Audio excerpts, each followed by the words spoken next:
Hey everyone, this is Daniel, And I'm Jun, and we are Korean. American.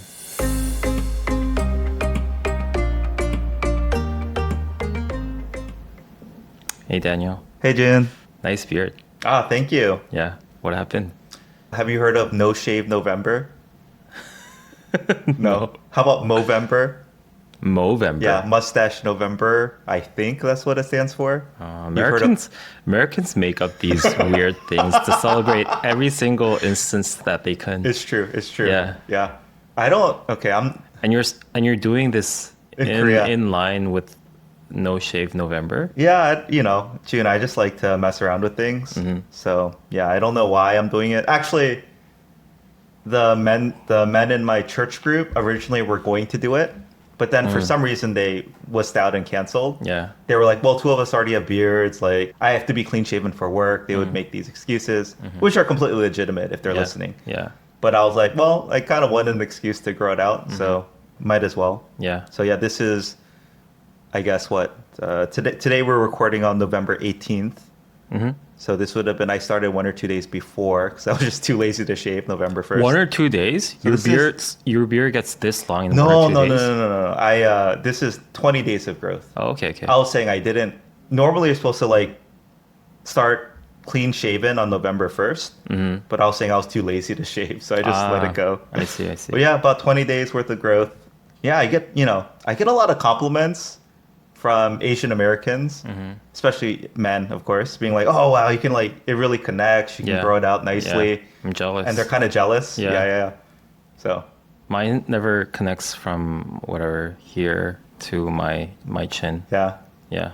but I never. Well, I guess I don't interact with many Korean men, but never get compliments from them. Really? They're like surprised, they're shocked, but they're like, "Oh, okay, yeah, you can Yeah. really grow it." Because it's not a normal look, I think. Yeah. Yeah. For sure.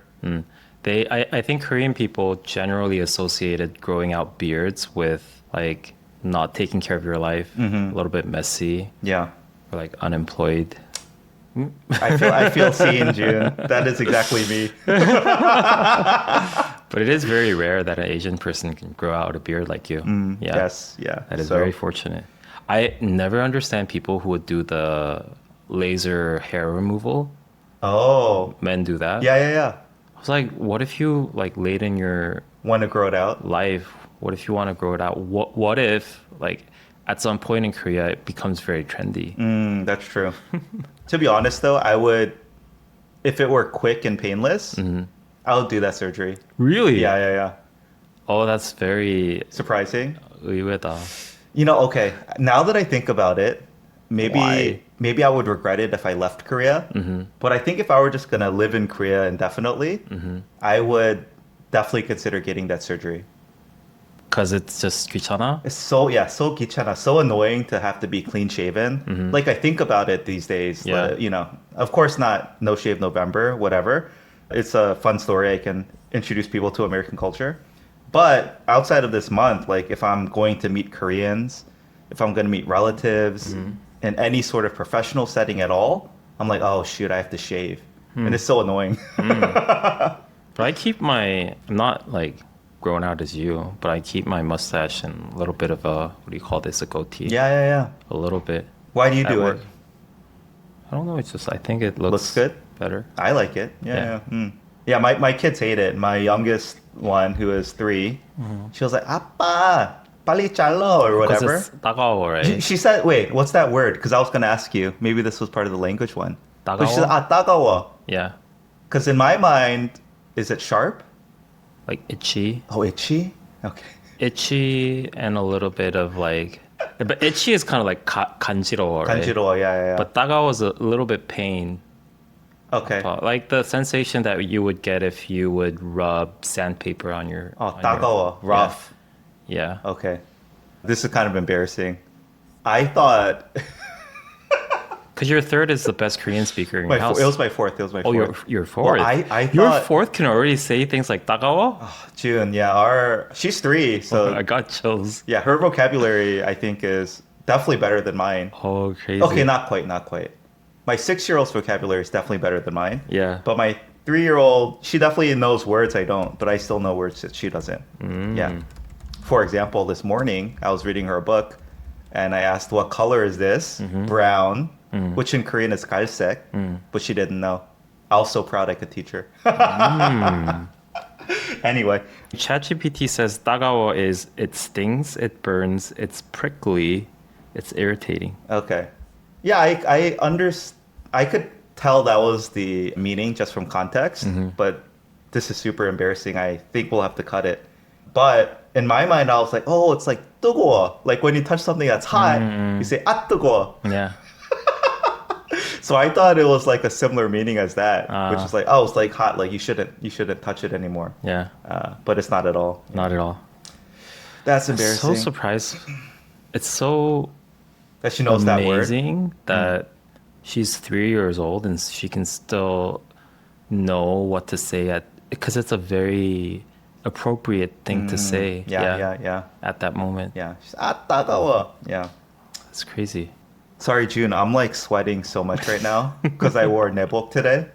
It's so funny because you're sweating a lot in summer. Now you're sweating a lot in like mid-autumn. I sweat a lot in general. Yeah. But yeah, mid-autumn you said. Is not mid-autumn? I guess technically it's not winter until December 15th. Yes. But it's late. I guess it is mid-autumn. Yeah. Yeah. It's cold though. It's close it? to 0 degrees Celsius. It got very cold starting from yesterday or something. Yeah. But we had very good weather throughout a good 2 weeks, I think. So beautiful. Yeah. Yeah, I want to get to that. But first, yeah, June. Daily life, you know winter's here because fill in the sentence. Complete the sentence. Because Starbucks sleeves have changed to the Christmassy ones. Ah, yes, that's one of them. June. Yeah. I have a list in my mind. And Christmas decorations are up. Yes. Yeah. As early as early November. Yeah. I think we already covered this, but the reason why they're very quick with the Christmas decorations in Korea is because we officially canceled Halloween. And I think a lot of decorations are a marketing scheme in Korea, right? So I think generally what happened is that after Chuseok, they quickly do the Halloween thing, Halloween autumn theme. But then now, because we don't have Halloween anymore, kind of, I'll talk about Halloween in a bit. Okay. Now they just like, because we don't have anything to fill in the gap, they just start with Christmas very early, I think. They do Chuseok, they wait like a week or two, then they put the Christmas lights up. Yeah. Okay, other fill in the blanks. Yeah. What else would indicate that it's winter time in Korea? In Korea. Oh, I know what you're going to say. What? The bungeopbangs. Yeah, bungeopbang is back. Yeah. 2. There's a few more. Is it food related? No. Kind of, you see it out and about in daily life. Kind of like Christmas lights, but not really. Kind of like Christmas lights. It has to do with trees. The Christmas trees? No. Wait. Oh, the foliage. Yeah. Oh, wait, that for sure. That's not what I'm going for though. Oh, the thing that they wrap around the trees? The trees Oh, get they already dressed. started that? Oh, I didn't know. The little straw, like, Oh. clothing almost, but like a single layer of the straw thing to stop bugs from whatever. So it's like the sleeve of the cups and the sleeve of the trees. And then there was what was it? The bungeopbang, the clothes, the trees are dressed. The long paddings? Yeah, but long padding's not quite out yet. I was observing yesterday and today. I think long paddings are out. Oh, out We're of fashion. out. Yeah. But in my mind, so I have like a very thick, like the heart of winter jacket, but I'm just wearing my kind of early winter jacket, which is not quite as thick. But yeah, the paddings come out, not long padding, but I see a lot of people obviously with their winter coats. Padding is kind of a Korean thing, right? Yeah, you no don't one never would ever say call it padding. down. Yeah, it's called like down. Puffer jacket? Puffer, or I would always just call them down jackets. Down jacket. Yeah. Down feathers from ducks or goose. Yeah, because technically it could be a puffer jacket that doesn't have down in it. Because down is a very specific part of the feather of the duck or the I would still call goose. it a down jacket, even if it's not technically down. Yeah. It's kind of like you said, Koreans will call that Burberry, like any trench coat is called a Burberry coat. Yeah. Even though it could be a non-Burberry That's true. trench coat. So. Yeah. Babari. But yeah, definitely it is winter's here. Yeah, June, it's been not quite a month, but over 3 weeks since we last recorded. Feels like longer. It's been quite eventful for me. Really? Yeah. I think there are a lot of events in late October, starting from Halloween, and then you went to see the foliage and stuff. Yeah. Well, my sister-in-law, my wife's sister, is visiting Korea, and so she's been with us. Well, she stayed with us for about a week. Her and her husband, and yeah, so obviously that's a reason for us to do more things too. But yeah, let's do it. How's your Halloween? I think last episode when we talked about daily life, we talked about my kids' Halloween costumes and all of that. So it's a good place to pick up. So Halloween was October 31st, which was a Friday. I had a chance to go out to Seoul on the 25th, which is a week before, but it's still a Saturday. Okay. I did see some people in costumes. Really? The Saturday before? Because I was near the Itaewon area. But I don't know how it was on the day of. So I feel like it's slowly coming back. Yeah. Yeah, which is a good thing. I don't know anything about adult Halloween festivities, just my kids. Yeah. But yeah, we went to a nearby U.S. Army base. Our friend graciously we kind of invited ourselves, but they were happy to sign us in and let us go. Yeah. And so, yeah, we went to a nearby Army base and did kind of trunk or treating. So, Trunk or treating? Yeah, so you just basically in a parking lot, everyone decorates their trunks and Halloween decorations. Wait, is this a thing? It's a thing. Such a automobile-centered culture, is it? Yeah, if I were to think about the origin of trunk or treat, obviously, your stereotypical trick or treating experience is you go house to house, single family home, you ring the doorbell, right, trick or treat, and they give you candy, and people decorate their houses. But in order to keep it safer, obviously there can be some certain houses, certain people. Also, when you're walking around a neighborhood, maybe the older kids are going to cause trouble or whatever. So a combination of safety and also just convenience. When the kids are really little, they can't walk long distances. They don't have the stamina. And so you just want to be hyper efficient, right? Just like walk 5 feet, go to the next car, walk 5 feet, go to the next car. And I think the third thing that's very different from Korea is there is just a surplus of massive parking lots in the US. Oh, yeah. Yeah, so it's easy, whether it's a church parking lot, a school parking lot, anywhere. Supermarket. And the fact that everyone has cars. And of course, it's the a fact very that everyone has car-centric cars. culture. Yeah. I was very because there's a thing called tailgating too, right? Yes, of course. Yeah. And that involves a car in the trunk too. Yeah, that's fair.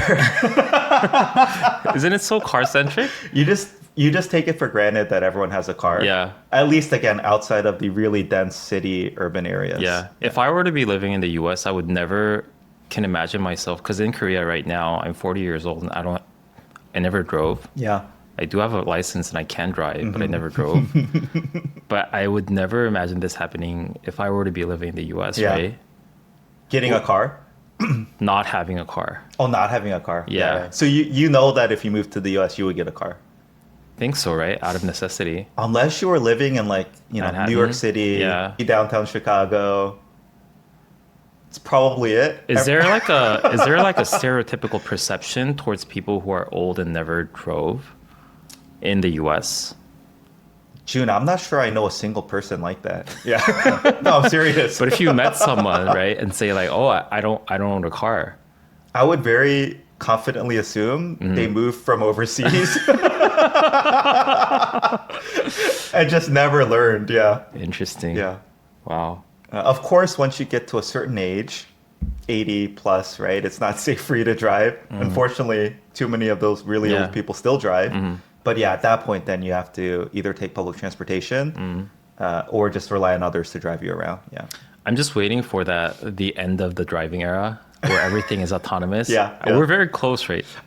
As we discussed in a previous episode. I think I can skip the driving phase. I think you can skip it. Yeah. Again, and I think I may have shared this on air before, but my friends in the US who have teenage kids, they are old enough to learn to drive, get their driver's license or learner's permit or whatever, and they're not in any rush to do it. Yeah. It's crazy to me. Like that was such a big milestone growing up. You just waited till you were 15 years old and 9 months in my hometown. You could get your learner's permit.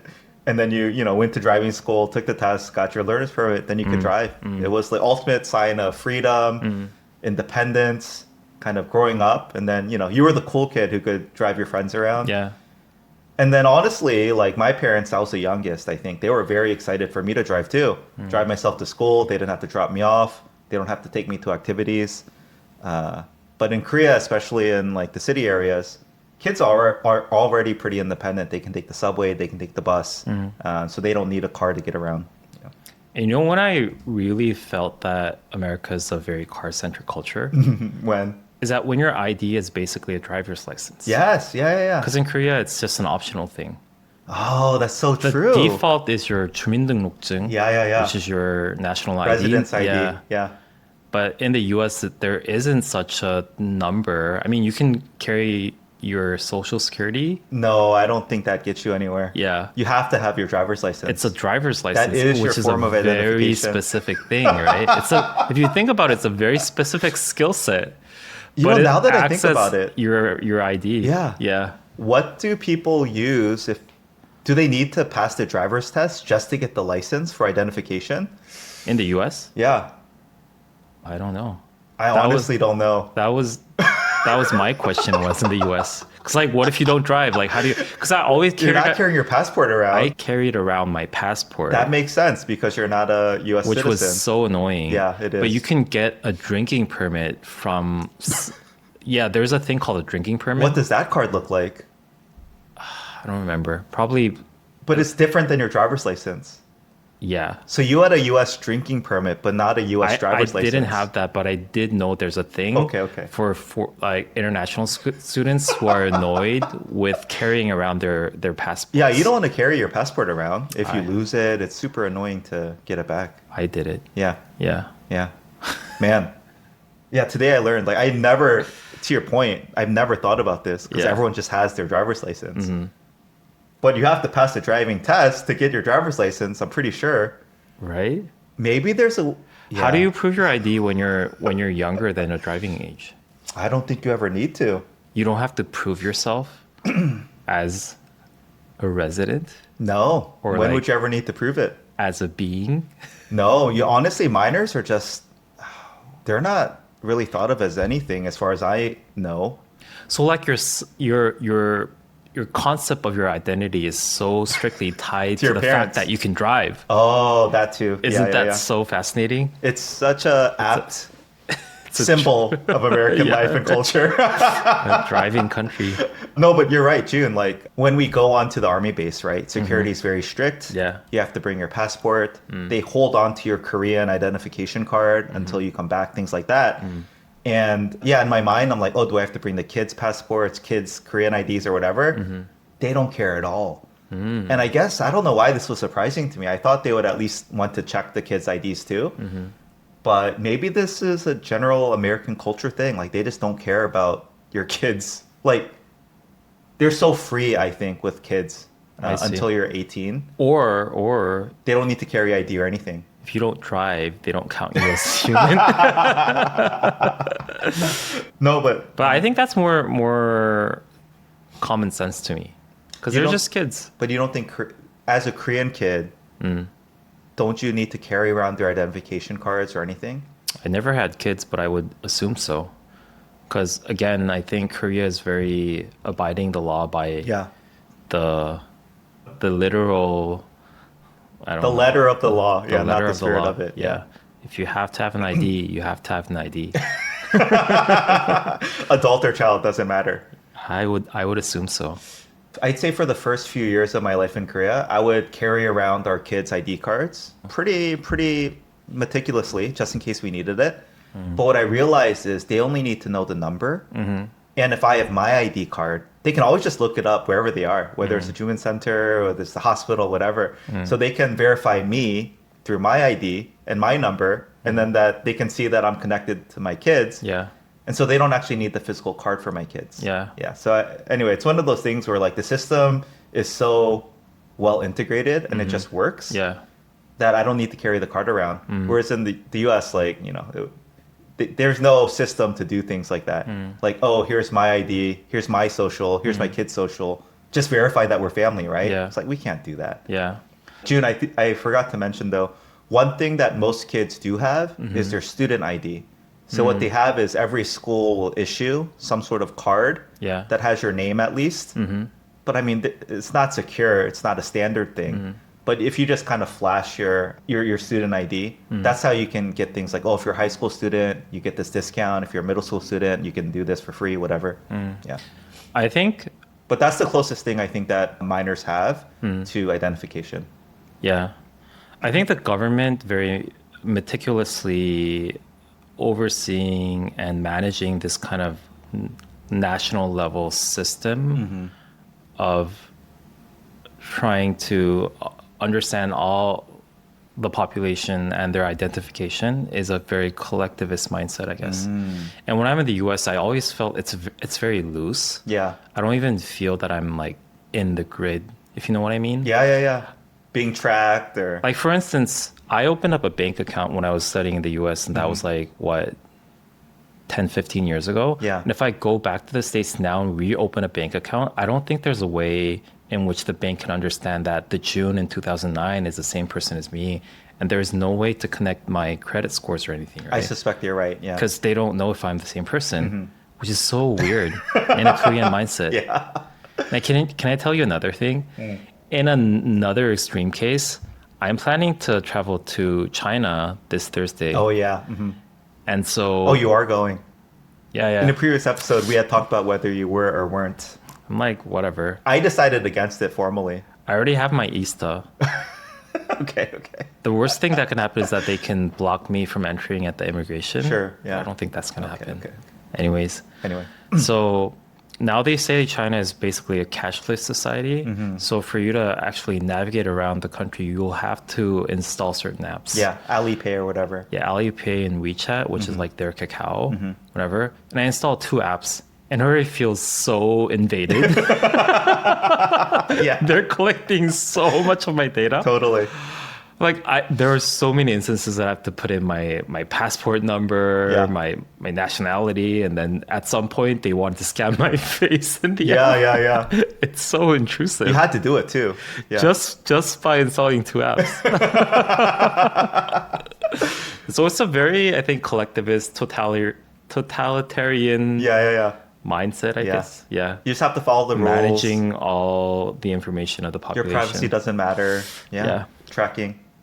On the flip side, though. Wait. Sorry. I also wanted to ask, did you have the same feeling when you came to Korea? Oh, totally. It's very intrusive.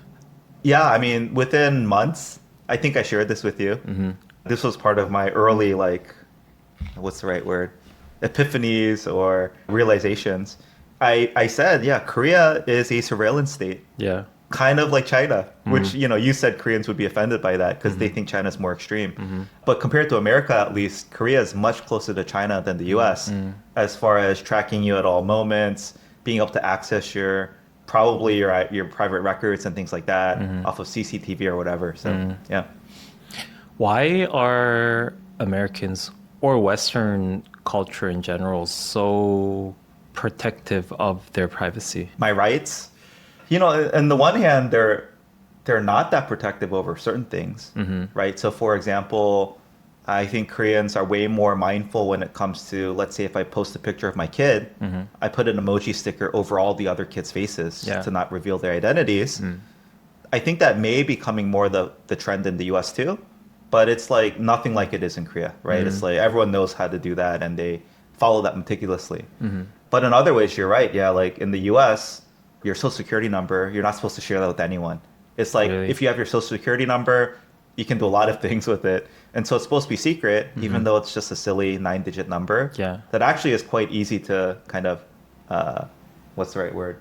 There's a way you can predict it kind of accurately if you know your birthday and your birth city. There's a way to kind of like just get within, okay, it's one of these like 1,000 numbers. Then you can just like, anyway. Sorry, what was the question? Why are Americans so protective over their privacy? Yeah. Because I feel like sometimes I get it, but Yeah. sometimes it's too extreme. Okay, I think we've touched on this before, but in general, I do not trust the government. And I don't trust a lot of these systems, let's say, right? Because I know at the police force, let's say, it just requires one person who's a little immoral or not, let's say careless. And then all of a sudden my ID and identification and details can get lost or stolen or whatever it might be. Or the government is just one hacker can take all the information and then they know everything about me. For whatever reason, I think I trust that the Korean government is not going to do anything overly corrupt against me. I also think not like they're well intentioned, but if something bad does happen, whoever let that information leak or did something illegal, they're going to be held accountable. Again, I have a faith in the Korean legal system that will happen. In the US, it's like, yeah, someone could steal my identity. They could do something illegal. I have no faith that will actually ever get resolved. That person will never be held to account, quite frankly. So that's just, in the US, I think everyone has this mentality that you have to fight and protect yourself. You can't trust the government. You can't trust institutions to do it for you. And I think in Korea, it's kind of because you can trust the government and the police and institutions, you feel a little safer yourself. You don't have to always be on guard. Yeah. Was there an instance in the U.S. history where the government really, sort of really betrayed their people I mean, in this way? Look, I'm not a history buff. Yeah. The origins of it, why are Americans so protective over the Second Amendment, right? The right to bear arms? Because they don't trust the government. I think that whatever happened in the UK or Britain or whatever that their first American colonies came from, yeah, they must have just had this inherent distrust of their government. Ah, I see. I don't know. Yeah, anyway. Interesting. Yeah, that's a good conclusion. I never really thought about that. But yeah, in America, I don't trust my government or institutions to protect me. I feel like I have to protect myself. So whether it comes to physical safety, right? Maybe, if there's a burglar, I have to defend my house, defend my property, protect my family. Yeah. Right? I have to do that. That's why I need to, let's say, again, a lot of people feel like the right to bear arms is important. Because who else is going to protect me? The cops? They're not going to risk their life, right? They're going to come 30 minutes later, right? I have to protect myself. And yeah, that's where I think this idea of community is very, very important. Knowing your neighbors, having some sort of relationship with your immediate, vicinity people. Interesting. Yeah. It's very important. So they're making like micro governments. Exactly. Yeah. Maybe not micro governments, but micro communities. Sovereigns. We're sovereign states. No, but just having a general trust of your neighbors is so important, right? And it's all mutual. Like we all want to trust each other so that we can let our kids run around, right? So that if something were to happen, we're looking out for each other, right? You ask your neighbor, oh, can you pick up my mail for me when I'm gone on vacation? That idea to a Korean would be kind of crazy. Like, whoa, you can trust your neighbors to that extent? You're going to let them look at your mail? You know what it reminds me of is when you're usually in a work context, when everyone hates the boss, it's when you have the best relationship with your peers. So you bond with them. But if your boss is great, you don't necessarily have to bond with your peers, right? Yeah. So I feel like it's kind of like that kind of phenomena. Yeah. Either you trust upward or you need to. If it's true that the Korean sideways. people are generally more trusting the government, right? Yeah. That's maybe one of the reasons why we don't really feel the need to bond with our neighbors that much. Yeah. Maybe. Interesting. Yeah. Because we don't have like a single enemy. But this is what I mean. I think with your immediate community, let's say friends or neighbors in America, you're not that private. You probably overshare what Koreans would call TMI. You just like share whatever. You share your whole life. Yeah. You let them pick up your mail. You send your kids to their house without thinking that much, right? Whereas in Korea, like there's a general distrust, I think, of your neighbors, which is weird to me. Like you trust that they're going to follow the general rules, but you're very private with them on personal matters, right? Yeah. Yeah, definitely inverted a bit. Yeah, I think Koreans are more calculative in that sense. And so you don't know when they're going to take advantage of you. Yeah, it's just completely inverted. I think right? it's trust in the system Yeah. and less trust In the individual. humanity. Yeah, yeah, yeah. Okay, I think Americans also have that general distrust of humanity. Yeah. That's why they need to vet their immediate neighbors and build that trust. And they definitely don't trust the systems or the government. But right? how can you know? It's just the collective, okay, there's like collective buy-in that we're all going to be open. And if I'm kind of shady, well, I don't want my neighbors to be shady. Yeah. So I'm not going to withhold information. Of course you keep secrets, right? And you can never like really, really trust them. But at least on a service level. Interesting.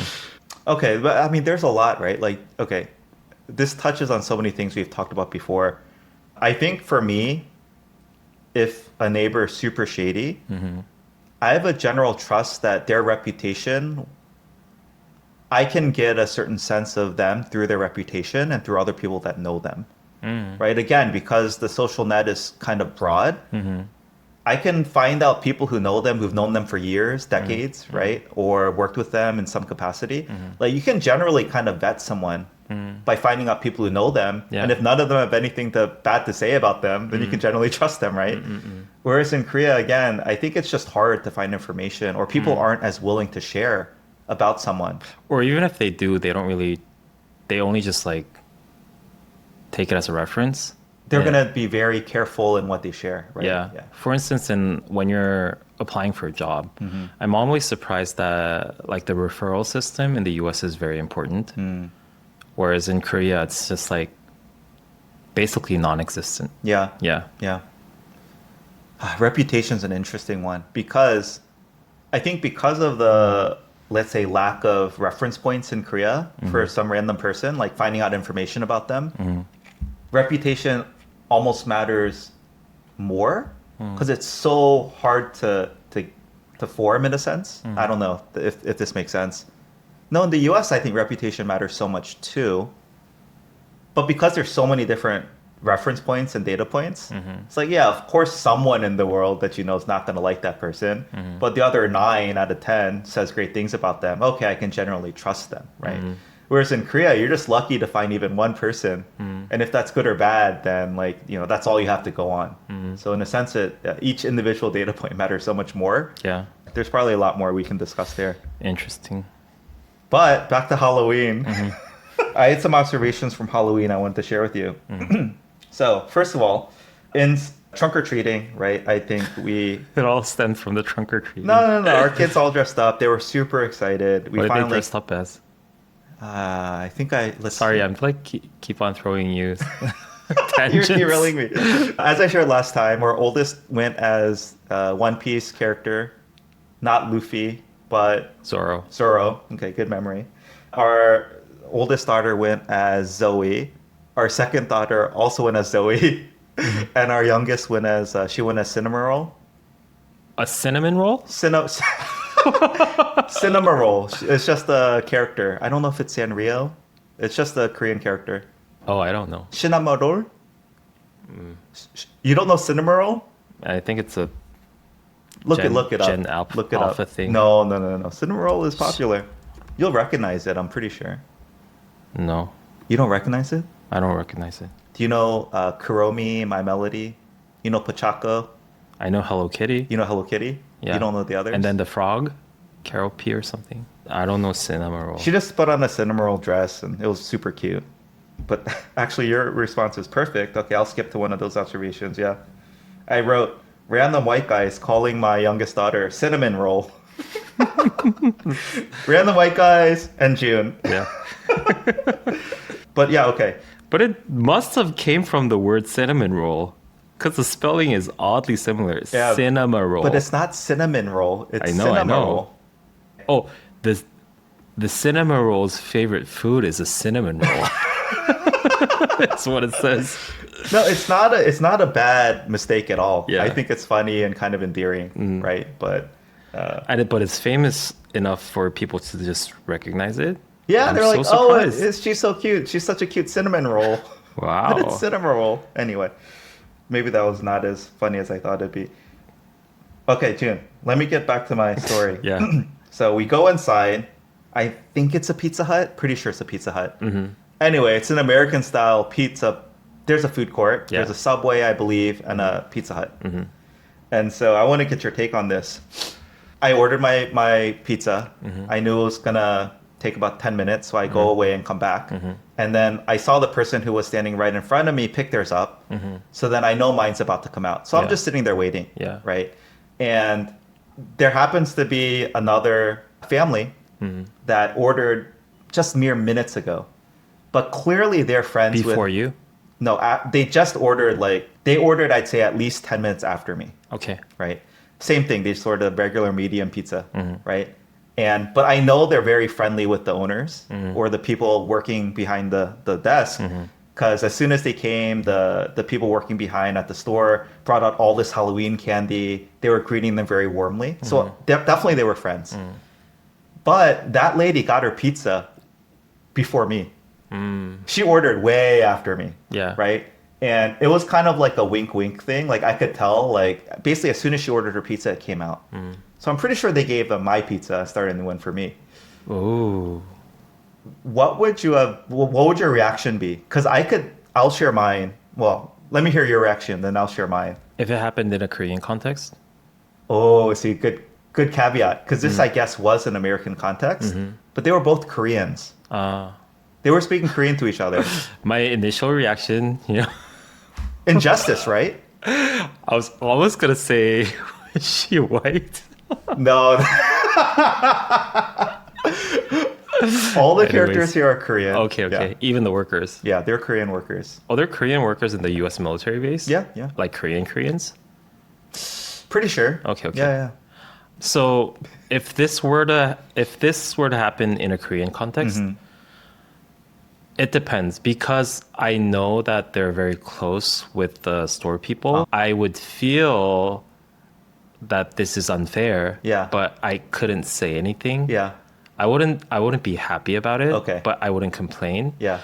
But if it were to be a stranger, I would think that they just made a mistake. And I would say something. I would say, "Oh, that's probably mine because I came first." Or, why did they... Oh, so you wouldn't kind of say passive-aggressively or accusatory... I wouldn't think that they did it on purpose. Oh, okay. I would think that they did it on mistake. Because it's so unthinkable to do that. And I would try to fix it by saying, "Oh, that's probably my order." Yeah. Can you double-check the order number? But since they are obviously They were friends, very close, I could tell. Yeah. that I would think that they did it on purpose. And I would think that it's unfair, but I wouldn't say anything. Oh, you wouldn't say anything? No. Okay. Jun, in that moment, I could viscerally feel like the two cultures colliding. Okay. Because as an American, like, again, it's not fair. No, it doesn't feel great. But you kind of know. Yeah. Oh, they're friends. They're doing them a favor. If my friends were there, they do the same for me. I get it. Yeah. It's like an instant of like, oh, that sucks. Well, okay, makes sense. I'll let it slide. Yeah. But the Korean part of me that was like, oh man, that's so unjust. Yeah. Like this is injustice in front of me. I have to say something. Oh. Like that's not right. Like wait, what's going on here? Wait, I should complain until they either feel bad, they apologize at the very least, or give me, at this point I'm not going to take the pizza from the person next to me. But it's just at least I want to see, this is going to sound so wrong. I want to see both the store person and the other civilian who got their food first. I want them to feel a little bit of shame. Ooh. I was like, at least be a little ashamed of what just happened in front of me. I saw the whole thing. We all know what's going on. And you're saying this is a Korean part of you. I felt like it was the Korean part of me. And this is where it's hard for me to really know. Like Korean living part of you, right? Just how Not Korean how I heritage think part and of how you. I've changed living here. Yes, Korean culturally. Yeah. This is injustice. This should not happen. It's unfair. Right? And at the very least, they should feel some shame, maybe an apology. That's all I wanted. Yeah. Right? Just for them to just acknowledge it. Yeah. And then I felt like guilty for feeling that way. I was like, this is not a big deal, right? Okay, I have to wait 5 more minutes for my pizza. Yeah. They're friends. Of course, this makes sense, whatever, right? But yeah, it was just such a fun moment for me. Fun's the wrong word. I guess I could actively feel both sides in conflict. Like, do I let it go? Do I say something? Ultimately, I just let it go. And I think this is what happened. 5 minutes later, it did take another 5 minutes. My pizza came out where they called my order. And then he joked this was a very like American cultural thing. I don't think a Korean employee would ever do this.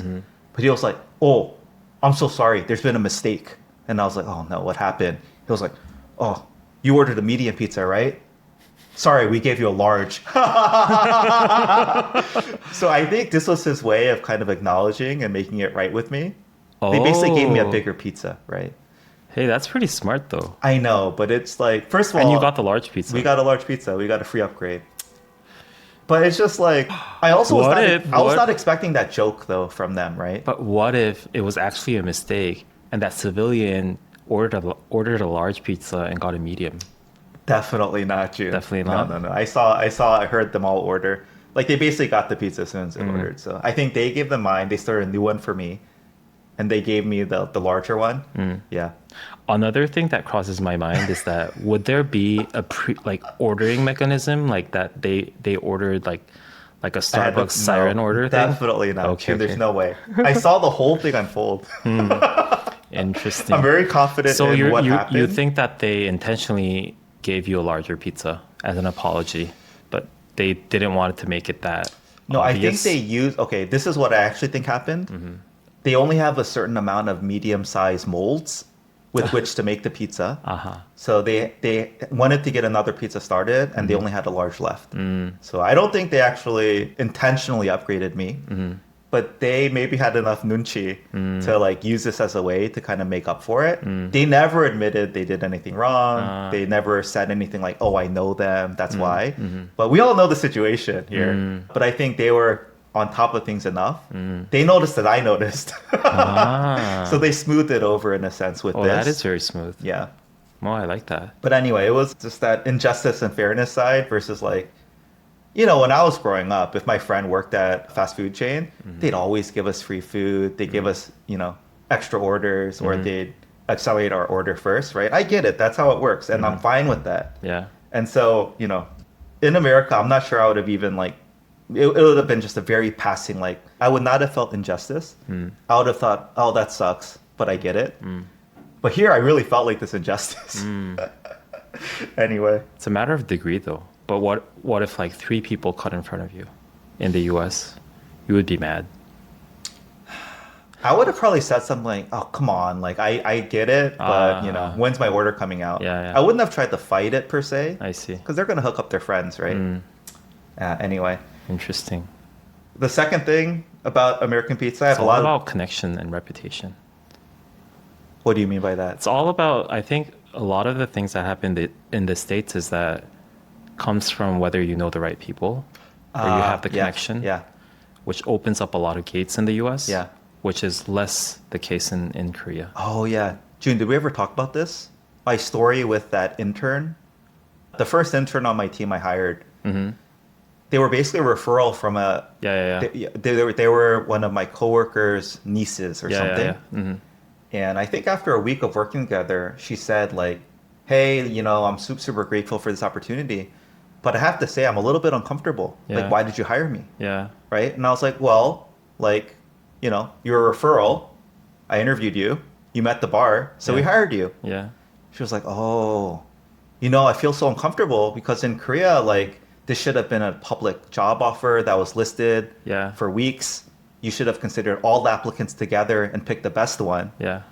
And I said, no, like, to be honest, like, I just want someone who meets the bar.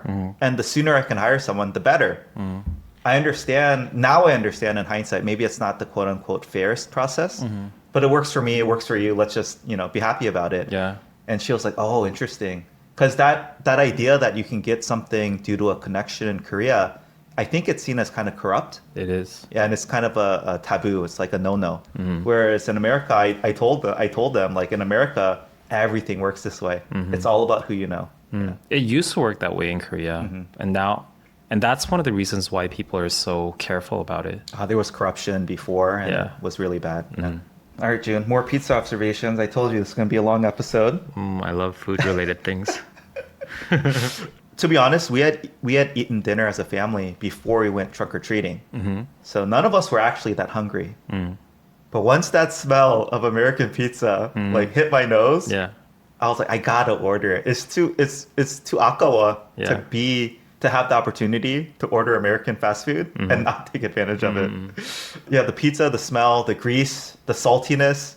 Oh, it's delicious. It's so good. Is it different from Costco pizza?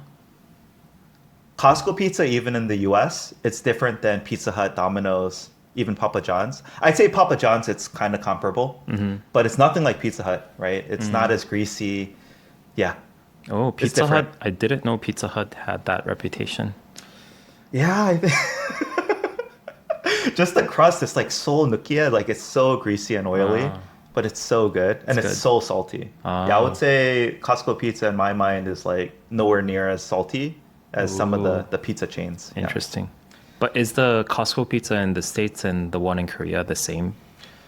I'll be honest. Here's the thing. I tell people all the time there's certain Korean pizza chains. It's like American style pizza. Yeah. So I'm thinking Jackson's. I'm thinking there's a place called Picky Pizza near us. So it's pretty close. Yeah. But after now refreshing my palate and having American pizza, Yeah. it's nothing like American pizza still. It's closer than, your, what are those traditional Korean pizza chains? Oh, like What am I thinking? Domino's. No. The traditional Korean ones. Mr. Pizza. Mr. Pizza's out of business, I think. I know, but it's nothing like Mr. Pizza. Yeah, or Mr. Pizza is the pinnacle of the Korean, Korean style pizza experience. Yeah. Korean, American style Korean pizza chains Yeah. are definitely different than the old school Korean style pizza. But still, you can tell the difference when you're eating authentic American fast food pizza. Oh, June, I was like, okay. They were like, oh, do you want a medium drink or a large size drink for the soda? And in my I know mind, where this is going. yeah, you know where this is Yeah. going. But I look at the price, it's like a 20-cent difference. Uh-huh. I'm like, I'll get the large for sure, right?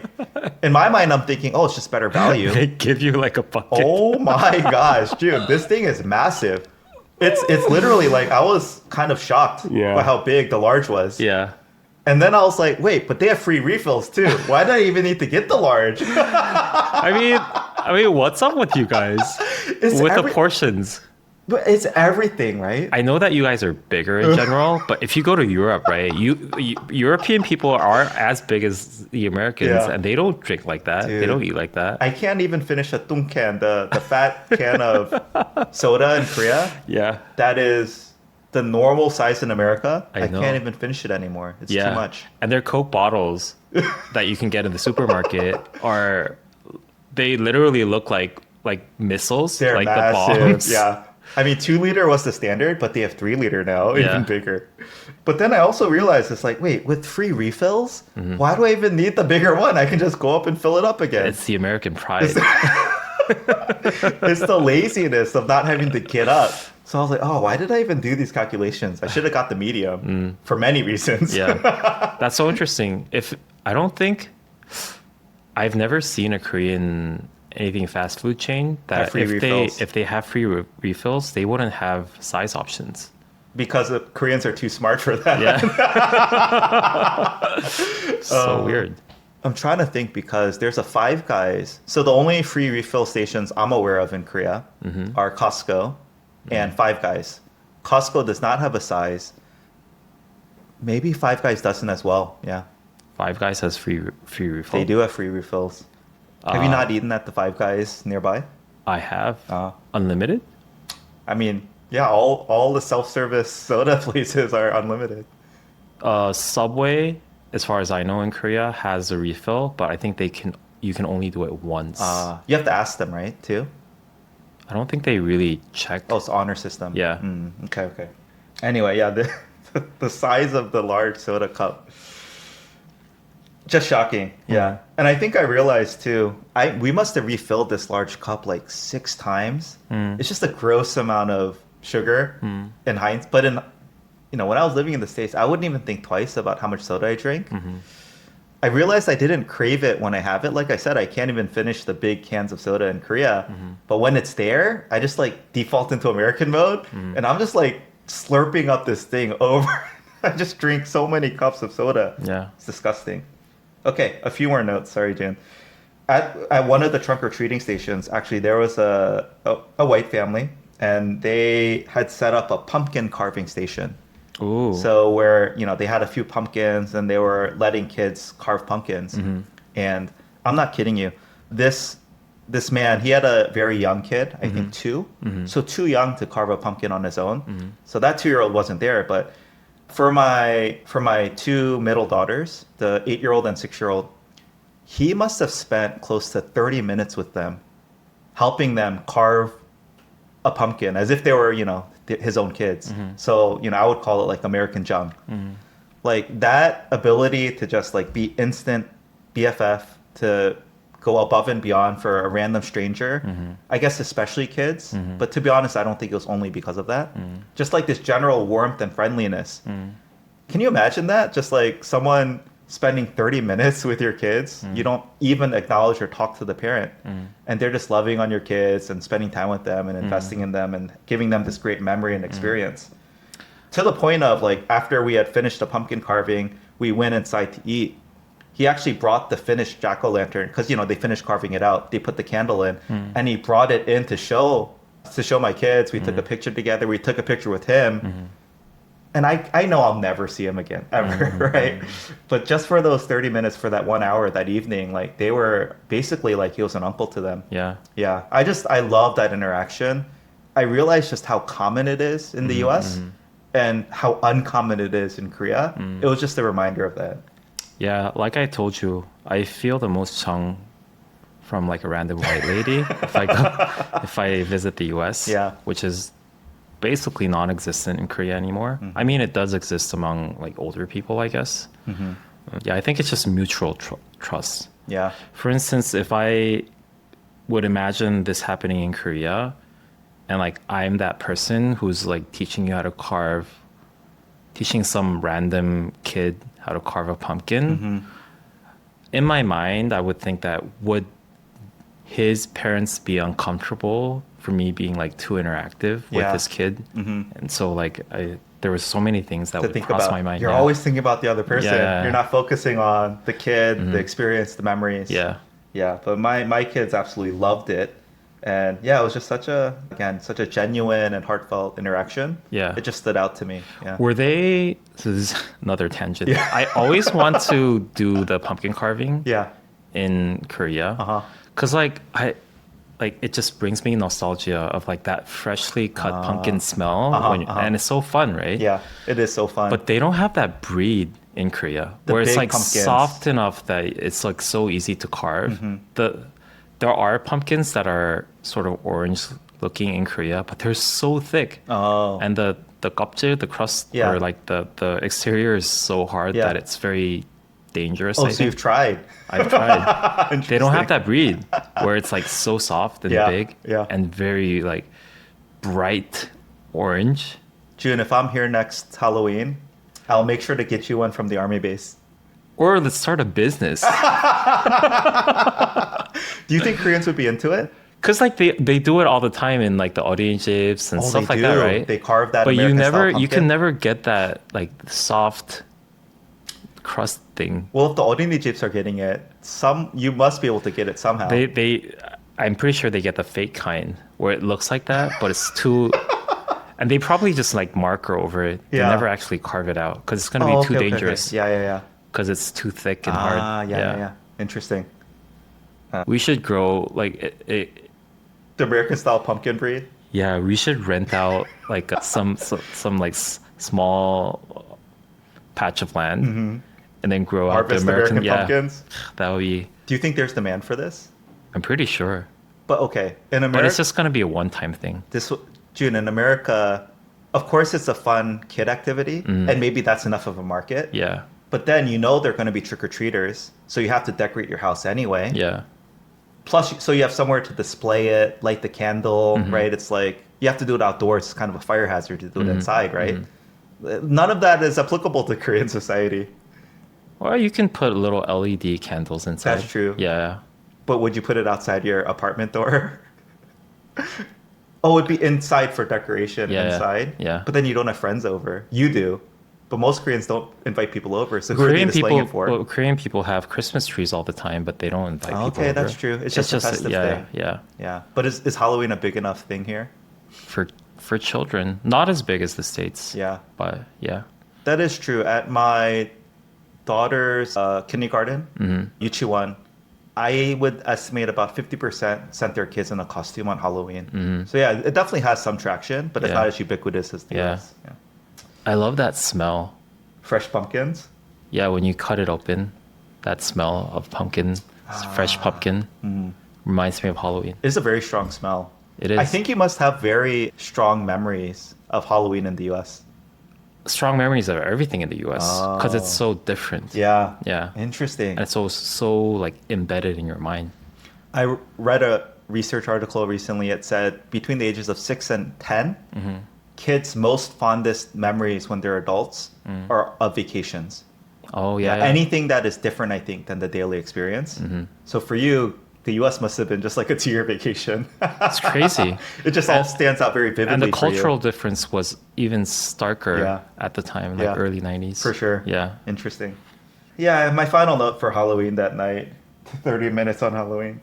Yeah, it was just going nuts, right? Like she was running around, screaming. It's probably her first Halloween that she can really Participate enjoy. in. Yeah, yeah. For sure, it was that. It was also the sugar. She had way too much Sugar candy. rush. Yeah. It was past her bedtime, so she was probably getting overtired. But it just, again, just I still remember that vision of her just running in an open field, yelling as loud as she wants. Like I had to fight my urge to say, "Oh, 조용해," like be quiet. 소리 지르지 마. Like I had to fight that urge. Yeah. Because it's now ingrained in me culturally, living in Korea for so long. Yeah. But just letting her be free. That's what I miss about America. Just letting them go nuts. Yeah. Right? Even at our apartment when we're at home, right? Maybe we're doing like a karaoke night, singing loudly. I'm always mindful. Like, hey, don't sing too loud. Hey, you have to be quiet. I guess this is why they're 노래 연습장, like karaoke, 노래방, Yeah, 노래방. right? So you can like, you can't just yell or sing as loud as you want in your home because what if your neighbors complain and hear it? Do you have a karaoke machine at your house? Yeah, our kids' school sent them home with like a small one as a gift. Oh, like the Bluetooth one. Yeah, it's that's cute. like attached to the mic. Yeah, we just have Oh, fun that with thing. it. Yeah. Oh, nice. But anyway, it's just like this uninhibited ability to just be free, be loud, run around. Yeah. Right? She at one point took her shoes off, and I'm like, oh, like I would feel like in a Korean cultural setting, I would have to be like, stop, it's dirty, you're gonna get your socks, put your shoes on. The other kids might start doing it, like you have to behave. But I just let them go. Yeah. Nice. Can I throw you a tangent? Sorry. Please, yeah. It's like I'm done with Halloween at This- the very least. this episode is like Daniel's daily life and Jun's tangents. Sorry, I'm talking too much. I realized that there is a very interesting difference in understanding of the Okay. same word between Korea and America. When you say candy, Yeah. right? Yeah. In Korea, a candy means a very specific type of candy. No. Yeah. Wait, don't tell me. Not like a brand, Uh-oh. but like Hard candy? hard candy is only candy. So chocolate's not considered Chocolate candy. bars are not candies. But I realized Are in the jellies States, considered candy? no, they're not. Just hard, like lollipops. Yeah, yeah. Those are Oh. only, yeah. Korean people only call those candies. Interesting. But I realized that American people call like candy bars for everything, right? Everything is candy That's in my sweet. mind. Yeah. Like Anything that's chocolate like bars. a small packaged Yeah. candy. I don't know how else to say it. Yeah, Yeah. chocolate would be candy. Gummies would be candy. Yeah. Gum is candy. Yeah. Yeah, in Korea, the hard candy is only candy. Oh, interesting. Yeah. Yeah. All right. Should we move on to Nami Island? Yes. June, a week after Halloween, so on November 1st, I went to Nami Island. And yeah, I guess it was kind of on my bucket list. I think, people talk about it, especially in the fall with the leaves, how beautiful it is. And I guess the reason I hadn't gone was for some reason in my mind, I had it had the connotation of only being for couples. It is. See? Kind of, I yeah. was kind of like justified in that, right? And I can tell you why. Why? Winter Sonata? Yeah. Yeah. So not like Namisum, they call it in Korea. Yeah, Namisum, It was basically non-existent before the drama. Oh, really? No one knew about it. So as far that as I Winter know. Sonata, which is one of the most popular early 2000s, I think, K-dramas. Yeah. That made Nami-sam famous. Yes. Okay. I was going to say Nami-sam made that drama famous because it is so beautiful. I don't know how developed it was back then, but man, this thing is just like so gorgeous. Is it? But yeah, in my mind, like you said, I feel justified in this. I thought it was only for couples. But it turns out it's super family friendly. It was awesome. Yeah, we loved it. So you take a little like 5-minute ferry ride to the island. I told you can zip line into the island. Yes. Yeah. That's also one reason why I guess in my mind it was for adults. Because like I'm not going to let my kids zip line. Maybe I'm too protective. Yeah. But it's like a massive zip line in. I'm not going to let them zip line in. But yeah, it got recommended by the, I guess, like young kids group at my church. And so yeah, we went to Nami Island. Yeah. Have you been, June? I think I have, but I think it was long ago, long enough before that I can't really remember. Yeah. What did you like about that place? It was just so beautiful. Yeah. And with the foliage. we didn't hit like peak foliage. We were like 5 days too early. Like 5 days later, I was back in, Pangyo. I was realizing, oh, this is peak foliage. But we were close enough. Yeah, the foliage was beautiful. Really, like everyone was just walking around. There was easy access to food. It wasn't too crowded. That was another thing I was afraid of. It's like, anything, touristy or peak foliage time, you just have to be prepared for crazy crowds. You can It take wasn't your too bad. car inside, right? As far as I remember. No, with I don't the think ferry. so. No. Maybe you can, but no, I don't think so. There's I not see. many places to drive. But you can rent bikes. For the listeners who don't know what Nami Island is, they call it island, but it's not technically an island in the sea. It's an island in the middle of a river. So it's yeah. a very tiny. It's tiny. Yeah. You can probably walk from the one end to the other in like 45 minutes. Yeah. Oh, it's that big. It's bigger than I thought. Oh, walk with kids. So it's a very tiny little sliver of land. Yeah. Inside a river. Yeah. Yeah. What Koreans have to make the most of Yeah. every square meter. Yeah. The reason that I didn't necessarily go to Nami Island after my first visit is because it feels like a very touristy place. Oh, yeah. It's like Nami-som. It's such a cliche to me. But now I think it's been long enough after the Winter Sonata. Yeah. I think now maybe it's a better place than before. I see. Yeah. Yeah, I did see that there was a large non-Korean tourist population. And yeah, all of the landmarks were like, oh, this was Winter Sonata, First Kiss. This was the famous walkway or Were there a whatever. lot of Japanese old women? I'd say all sorts of nationalities. I see. Southeast Asian, I think Japanese as well. But yeah, there was definitely a higher density of foreigners there. So I think it is still touristy. But yeah, it was a lot of fun. We got a pro tip. This is not that relevant, but the entrance to the parking lots was super long. Like I think you would have had to wait maybe 30 minutes, maybe more. But yeah, someone said, just go to this restaurant, ask to park, pay the same fee as the parking lot, and you can just go right in. So I don't know why more people don't know about this hack, but yeah, maybe it feels shady. But yeah, it was a huge lifesaver. And then they had like an aerial bike where you could like pedal across like a railway that was very high. Like I said, you could rent bikes. We also rented a little buggy. So it was me and like, 3 kids at a time, just like biking around the island area. Oh, it was nice. so much fun. Yeah, it's just definitely a core memory. Okay, maybe that's it. Nothing too much, but yeah, just That end of the daily life already? No, I have a lot more. Okay. Oh, end of Nami-som. Yeah, that was it for Nami-san. Yeah, I guess 2 thumbs up. Very family friendly. Okay, yeah. So June, like I said, my wife's younger sister, her husband, and actually, they didn't know this at the time, but they are 26 weeks pregnant. So about 2/3 through the pregnancy. They're visiting Korea, and they came.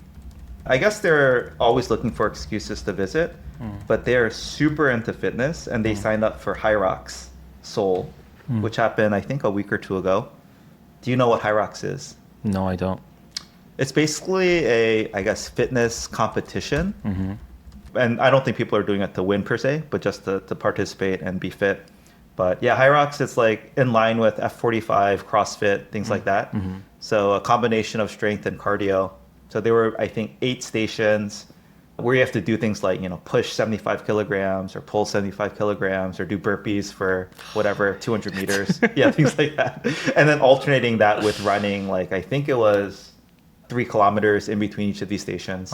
So anyway, they signed up for HYROX Seoul before they knew they were pregnant. They got pregnant and decided to just continue doing it. So yeah, my sister-in-law participated in this event at 26 weeks pregnant. Oh, and this was a primary reason why they visited here? Yeah. Again, I think they always look for reasons to visit Seoul. And so Ah. this was like, oh yeah, we're HYROX Seoul, we're gonna sign up and do it.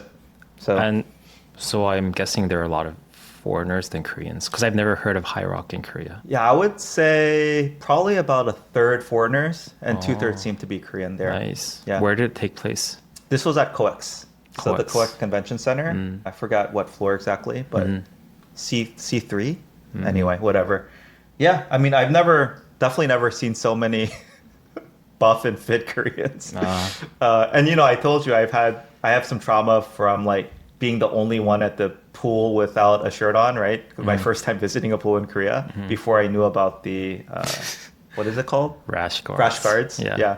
But yeah, there's like I'd say plenty of people were shirtless there. And so yeah, it felt like because so many of them were doing it like collectively, it felt very natural. It didn't seem out of place. By But the then- way, rash guards are kind of. I hate rash guards because it tells so much of the Korean culture Oh yeah. of like you have to be perfect in your physical appearance. I mean, they always say, quote unquote, because I don't want to be burnt. Yeah, sun protection. But it's basically because you're not confident with your body. Oh yeah. Yeah, I hate it.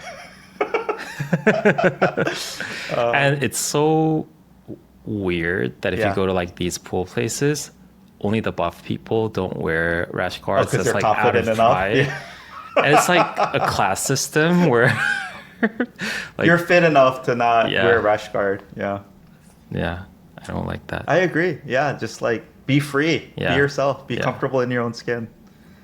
So how was that? How was the HYROX? It was so crowded. Yeah, there were so many people there. And yeah, I mean, we had a pretty big support crew. Again, all of the extended family was, especially the cousins and a couple of the aunts and uncles, they were all there to support them. It was fun. It was super awesome to watch them compete. And yeah, my sister-in-law's husband, he's a white guy. So also, despite the, higher concentration of foreigners, very easy to pick him out. It's a huge, like arena area, right? But I could see him at any point. It's like, oh, there's there's my brother-in-law. So it's kind of that made it very easy to follow. Otherwise, I think it would have been really hard to track them. Nice. But yeah, they finished in a time of 1 hour 20, which beat their goal. They were trying to do it in 1:30 with a stretch of 1:25. So yeah, I guess the race day adrenaline was running for them. But I think CrossFit is such an American culture thing. yeah, I know that it's like it's big in Korea now too. it's though. big in Korea too, but like as much because Koreans love MBTI. Oh yeah. People always say like it's an E thing. Oh yeah. Only the extroverts would enjoy that. It's very American. I think the vibe is like I'd agree. encouraging you, Yeah. like very loud, very like collectively, Very doing communal stuff. too. Yeah. I would die in that context. My friend who's very into CrossFit, yeah, I've gone with him to like a handful, maybe 2 or 3 classes. Every time I'm like, why did I come? I hate this. I mean, it's painful enough that you're doing these very extreme exercises, but then you have to Be encouraging and smile and support and clap for others. Yeah. Do you have any thoughts about a very pregnant lady doing an athletic competition like this? Like it's intense. It's pretty hardcore. I mean, in Korea, I don't think people would encourage you to do that. They would say like, why are you trying to do this? Why are you trying to risk things? Yeah. I know that there are different stages of pregnancy where it's like stable enough that you can do things. Yeah. I don't know. I would feel amazed. Okay. Yeah. That was pretty much my feeling too. Yeah. But yeah, I think actually it's quite healthy. I think the recommendation is, of course, like no trauma or excessive force to the belly area. So she was doing kind of modified burpees and things like that where your belly has to land on the ground. But in general, the advice in the US is for pregnant women, you should continue to do whatever you were doing. So if you were running, like you can even run a marathon when you're pregnant if that's what you were doing before. Oh, nice. So it's I would say actively encouraged to stay in shape and stay fit. Whereas I don't know, I could just see in Korea, it's just like, no, as soon as you're pregnant, you don't do anything. Yeah. Super gentle. You don't leave the house. Stable. Yeah. And usually I think Korean women, when they get pregnant, they gain a lot of weight. Yeah, I mean, that's the same in the US too. I see. But What if you're exercising that much? yeah, I would say in the US too, women gain more weight than the doctor recommends. It's like, I'm not, this is no judgment at all, right? But it's like a free pass. It's like, I'm pregnant. I can eat whatever I want, Yeah. right? It's for the good of the baby. Yeah. It is actually, though, in some parts. It's not actually. Well, the mental well-being of the The mother is mom, yeah, that is true. always That is also beneficial. Oh, June, we had a little baby shower for my sister-in-law while she was here with the Korean extended family. So two things. One, we played Jeopardy. I think, I'm biased because I was the host of it, but I created a little Jeopardy game to play at home. And Within the family. They loved it. Yeah. So we divided up into teams. We gave them each a ringer. Yeah. They were super into it. I think they really loved the structure, the competition, and the knowledge sharing. Yeah. Like they could show off the knowledge they had. So it was like pure knowledge base and not like things that you should know within the family stuff. 5 categories. Oh, I I'd see. say 3 of them were pure knowledge based, and then 2 of them were about the parents and about the baby to be. How fun. But yeah, they really enjoyed it. But yeah, I don't think they knew what Jeopardy was before I explained the rules. Is Jeopardy like a commonly Wait, known who? thing? Like your My Korean sister-in-law? cousins Oh, your Korean cousins? No, Korean people don't would know not what know Jeopardy is. Okay. No. Is there any sort of similar trivia game in Korea? Like, is trivia a thing in Korea? There was a thing called 장학 퀴즈 where different students from different colleges would compete under the name of their college, and it's a trivia game. Like I don't know if it's still on. Okay. But it was on air for a very long time. yeah. 장학 퀴즈. I feel like that would be very popular in Korea. I wonder why these trivia knowledge game shows are not more popular. Is it like Sunyoung trauma? You just have to memorize too much Oh, and then stuff. there was a 1대 100. It's one versus 100. And so there's this one like genius competitor guy. versus like 100 people, and you want to be the last one or something. Okay. Yeah. But is there like a whole category or class of these trivia game shows? And are they very popular in Korea? I don't think it's very popular. What are the most iconic game shows in Korea? Because the reason I'm asking is like Jeopardy is, I'm pretty sure it's like number one. There's Jeopardy, there's Wheel of Fortune, Who Wants to Be a Millionaire later, like in the 2000s or whatever. But yeah, there's these like very iconic game shows. I think Jeopardy is like number one. Yeah. What's the definition of game shows to you? Having regular people compete in a game, right? So there's some reward, you can win. And it generally is based on, let's say, their skill or ability. Yeah. Like I told you, there are, I don't know if they're still on, but there were somewhat popular game shows, but I think the genre itself is not that popular. Nothing in Korea. super iconic. Okay. Interesting. Anyway, they love Jeopardy. And then the other thing I will say is we kind of very intentionally only invited the cousins, so none of the uncles or aunts came. And then, yeah, at some point, I thought it was going to die off and everyone was going to go home, right? Very politely. Also, I don't think the concept of baby shower is that popular in Korea. But also, at a certain point, like they were drinking a ton of wine, and then we started playing. I think my brother-in-law asked, "Can we play a Korean drinking game?" To be honest, I wanted to do it too. Okay. So we played. It's not baby shower appropriate, I is know. it? Yeah, we played Baskin Robbins 31. Ah. Nice. I think it was my very first experience in my life playing a true Korean style drinking game with Koreans.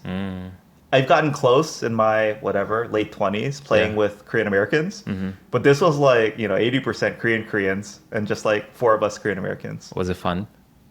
It was so fun, June. Do you do the advanced rule where you can't say the word like 3 or 1, I think? No, we did not do that. But I will say we modified it because apparently I didn't know this. There's an American game that's similar, which is every round, whoever loses gets to pick a number, and then you have to skip that number. So it's kind of like a house rule, but it makes it more interesting. But yeah, it was like we did the whole like, how's it start? Like Baskin Robbins, 31. 31, game start. Yeah. And then we just went around. I will say it got a little repetitive. And the other thing is, I know it's not made for as big of a group as we had. We had like 15, 16 people. Oh, that's a lot. But yeah, no, it's just so slow. Like people don't drink as much. So that was my one feedback. It's like with a big group, I don't think it's a great game because it's just like people are not drinking very quickly. Which is maybe it's a good thing, but Jun, it was so much fun. I felt so Korean. Yeah. And then we only got through that one game, and then they switched to an American drinking game called King's Cup, I believe, which involved everyone basically drinks every round. What is it? King's Cup. Yeah. It involves you play with the US deck of playing cards, and every card number has like a thing that you do. So for example, for one number all the girls drink, for another number all the guys drink, right? But basically everyone's drinking. Okay. Whereas the Korean game, it was So much it's not a slower. competition. No, it's not a competition. It's just like an excuse To for drink, everyone to drink. Are most Korean drinking games like Baskin Robbins 31, where every round it's kind of slow, only one person drinks, etc.? Or is it more like the other American style drinking game where everyone's drinking pretty quickly? I mean, you can modify the rules by saying if you want more people to drink, like people on either side of you should drink. Oh, drink together. Yeah. Something like that. And if you're playing with 6 people, it is faster. Yeah. Right. But would you say the majority of Korean drinking games though are kind of like everyone goes around in a circle and then one person drinks per round?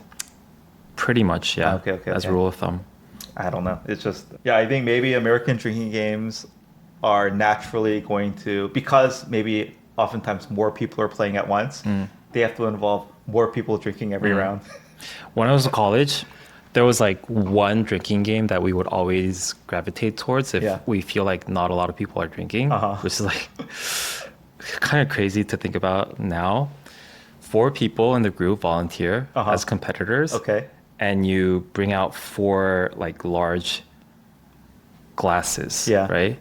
And on 3 of them is water, and 1 of them is pure soju. And 4 of them do one shot at the same time. Oh man. And everyone has to guess who drank the soju. So the people who are like doing the acting drink a lot of soju just to do that. And everyone who gets it wrong takes a shot too. Oh, okay. That's a fun game. That is. Yeah. Yeah. Do you rotate in who's in the middle, who's doing the soju drinking? Okay. It's gonna be That's kind of gross. Always ends up in a disaster. Because the people drinking the water are trying to pretend like it's really gross too. Yeah. And the people drinking the soju are trying to pretend it's water. All right. Okay.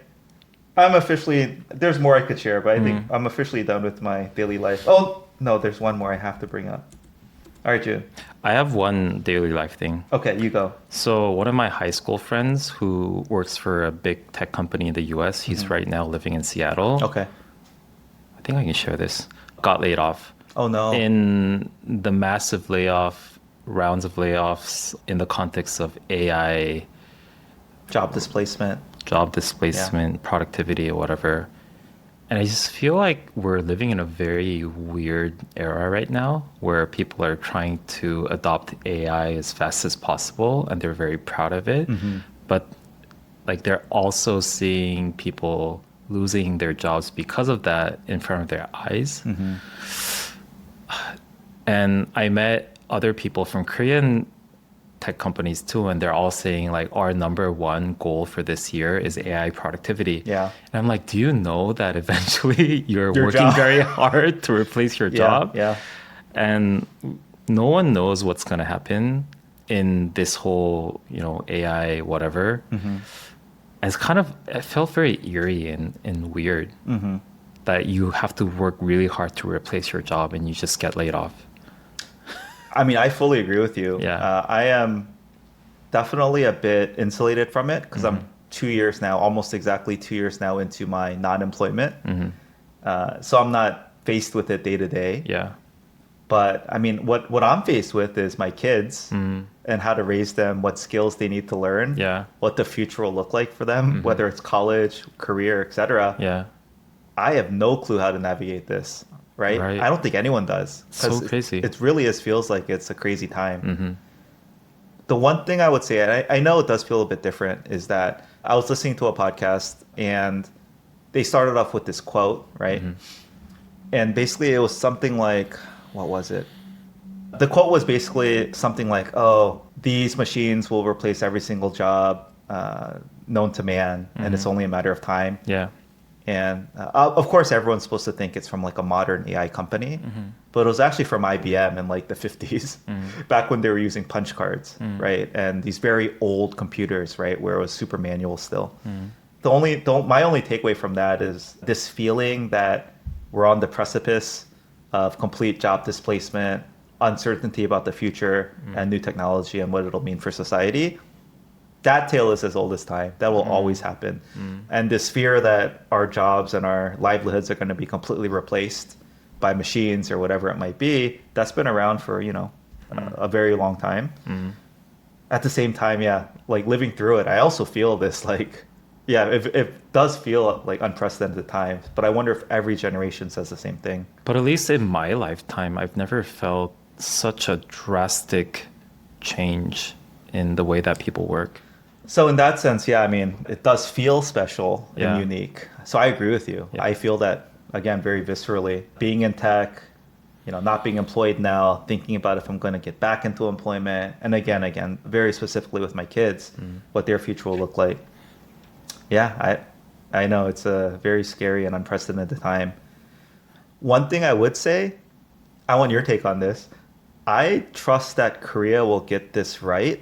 I'm more confident in Korea's ability to get this right, let's say, than I am in the US's. And what I mean by that is, I think pretty clearly there needs to be some sort of, tax on automation, tax on robots, tax on AI that you can then use to take those productivity gains and create some sort of safety net and redistribute some of that wealth and, to the general population. Yeah, I don't see that happening in the US anytime soon.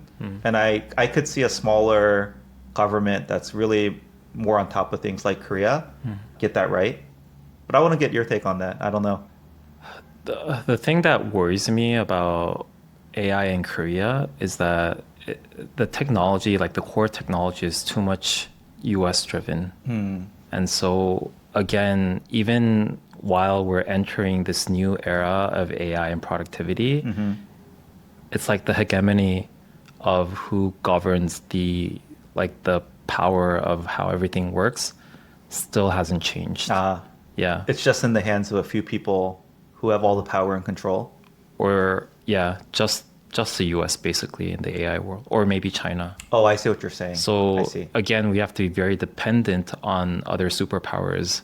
And it's the same, I guess, mechanism how Korea used to work at least throughout modern history. And it's not going to change because, again, it's China and the US again. So that worries me a little bit that we always have to be dependent on certain countries, even in the new world. But I don't know. The way that we execute this in a national level, maybe we're going to do it better. Yeah. Yeah. That makes sense. So I think your fear as a Korean is that Korea's not, let's say, in the room or at the bleeding edge of the technology being developed. And so therefore they're relying on other, let's say, global superpowers and they can kind of learn and fast follow. Yeah. But you do feel some sort of hope or confidence that once Korea does adopt some of these AI technologies, that they'll get it right in a sense of how to properly govern and police this, let's say, for the general welfare of the country. Yeah. Yeah. I mean, to be fair, the AI is not only about the algorithm and the software. It's also about the data centers that powers it and semiconductors. And I think in that sense, Korea has a little bit of say because we're the few major manufacturing countries of semiconductors. So in that sense, I'm a little bit positive. But yeah, the software technology is just purely US and China driven, I guess. Okay, this is very random. Do you know how it's not that random. It's related to nuclear, which made the Korean news recently. Anyway, June, do you know how, I guess, willing Koreans are to use or adopt nuclear energy? Because this is actually a huge, thing I think that's holding the U.S. back. Yeah. They're so adverse and have this reaction to anything with the term nuclear in it. But actually, this is what China and a lot of countries are using to get way ahead as far as the amount of energy they can produce and use as a country. I don't know where Korea falls on that. As far as I know, in terms of nuclear power generating technology, Korea is very leading in that sector and was. They used to build a lot of nuclear power plants overseas. Oh, okay. The reason why it hasn't been as active throughout the years is as far as I know, a couple of presidents ago, President Moon, he wanted to be nuclear free generally Really? because Okay. of Fukushima and everything. So Interesting. I think I personally took a wrong stance and tried to invest more in Renewables, renewable like energy, solar panels and wind and stuff hydro, like that. yeah. But I think especially in the AI era, there's no way to power that amount of energy without using nuclear power. Yeah. Yeah. I think, again, it has a very bad reputation, especially in the US. But as far as efficiency and overall cleanliness, actually, nuclear is one of the most important, I guess, energy sources in the future. But yeah, US is way behind in this too. China's, as far as I know, way ahead. Was that President Moon? Did he happen to be a conservative, pro-US president? No, the opposite. Really? That's so interesting. I mean, there are claims that he wanted to promote more solar energy. Yeah. And again, this is not my belief, but there were some scandals or conservative people trying to criticize him by saying that most solar panels are imported from China. And therefore, to maintain a good relationship with China, he had to promote this, whatever. I see. I don't know what the real truth is, but yeah. In general, I think just more energy is better. So again, you shouldn't necessarily pick and choose. All of the above. More solar, more hydro, more wind, more nuclear. Yeah.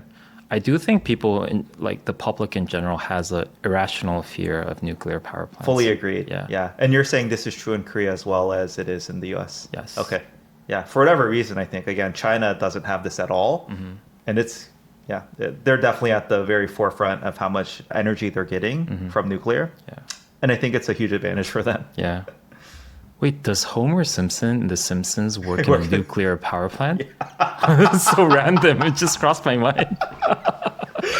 Which is, I think, part of the, it's comical, right? Because clearly he's kind of an idiot, right? And he's who you have working at a nuclear power plant. Okay.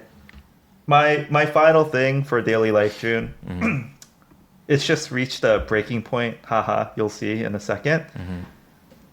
Things just break all the time in Korea for me. And I don't know if we're ordering things that are, known to be manufactured cheaply or whatever. But it really just gets on my nerves. Like what? Like, we have a music stand, okay? It lasted like a week before one of the hinges fell off the bottom. What's a music stand? The thing just that something you use to hold cheap music, right? For our daughter was learning flute, so we bought a music stand. It's made out of metal. It's like it should be kind of sturdy, right? The ones that I grew up with, they're still there. It's working 30 years later. This thing lasted a week. Our whiteboard stand, okay? We have a whiteboard. We had a whiteboard in the house. It's made out of wood. It's like pretty sturdy. Admittedly, this lasted a pretty long time, maybe like a year. But the legs just like cracked out of nowhere, right? We're not abusing this thing, even with our 4 kids. We bought these kind of nice child chairs, wooden, okay? Like, they weren't expensive, but they weren't like super cheap either. They broke, like the screws just fell out and like it's just totally busted. And like, let's say, I think that was maybe 3 months. The table that we also bought along with it, one of the screws fell out. I'm literally just visualizing my home. Every single thing has broken. A coat rack. We bought a wooden coat rack. The screws, it splintered the wood. Out of the 8 hanging things, 3 of them are gone. It's just a screw sticking out. It's so dangerous and ugly. That broke. Our hamper stand, the little plastic thing that you used to hold your palle, your hamper, snapped in half. I don't know, 2 months in, we taped it together, and it's been like that. We've just been living with a broken thing. Our couch, June, we have like I don't know if I'm not allowed to name it. It's like Livard or Handsome. I don't know if their reputation is cheap, but I think 2, maybe 3 years in, it just started sprouting holes and spots all over. Like the faux leather, it just like started ripping. That's crazy. It just like, and it started off with a small thing, and then I know from there our youngest kid started picking at it and ripping it. But like just all over, it wasn't just one spot. It started like sprouting these holes and just like, you know, basically wearing away. The snack bag. We have like this insulated snack bag that my son takes. Just this morning, June, my wife and I realized, oh, there's a rip and the insulation is now falling out. June, I don't think I'm overreacting. These things just, they don't, when I buy something in the US, I guess I'm shocked when it breaks quickly. And then I think, oh, that's my fault for buying something cheap, right? So maybe I just don't know that when I'm ordering or my wife's ordering things on coupon, we're ordering things that are known to be cheap. But it's just too much. Like literally every single thing in our house, hangers, whatever, it's just like they break. And I guess a part of me is reminded of something someone told me that stuck with me very early on, which is like Koreans they don't want to buy something that lasts 20 years. They want to buy something that lasts 10 years for half the price. They just want something that's new. And when they buy something, they don't expect it to necessarily last forever. But in my American mind, it's the opposite. Like I want something, buy it once, I can use it for 20, 30 years. It lasts forever. I love my cast iron pot because I know this thing's going to outlive me. Like, I really want that quality. Is this like, how does this sound when I talk about this to you? I get so frustrated now every time something breaks that I don't expect it to. I have 2 thoughts, right? The first thought, which reminds me of a video that I saw on YouTube. Do you know this channel called Speed? They have this, so they do like random experiments of things. And one of their most famous videos is testing same products from 1975 and 2025. Because people claim that they don't make things that they don't make things before, like they used to. Yeah. And they wanted to prove that whether this is right or wrong. And the conclusion is that if you pay the same value of money that you would pay in 1975, it's pretty much the same or better quality. Yeah. But the thing is, the new phenomena of how consumer products work in 2025 is that you have a lot of cheaper options. Yeah. And therefore, people tend to buy cheaper options, and it feels like they don't make them like that they used to anymore. And so I think we're exposed to a lot of cheaper options now, and it's very hard to resist that if you see things that are much cheaper, especially like all the manufacturing from Korea. And I think Korea, because of the proximity to China, we have more access to even cheaper products. manufacturing. Yeah. And I think that's one of the reasons. Maybe a second thought is that you also have to think that you're living in a household with 4 children. No. June, I'm very aware of this. Yeah. But my laundry hamper, like these things are not being abused by my kids. Yeah, I admit the couch, like once it started tearing a little, my kids are like ripping it even though we tell them. Yeah. But I promise you, like the chairs, the table, like these things are not, my kids are not abusing them. Yeah. And I think the way that products are made and consumed have changed drastically over the like 3 years that you lived in Korea too. So I wonder how it is in the US now after all the Temu and stuff. Yeah. Yeah. Maybe I'm just not. So admittedly too, the other thing is, you know, we were never planning to stay here indefinitely.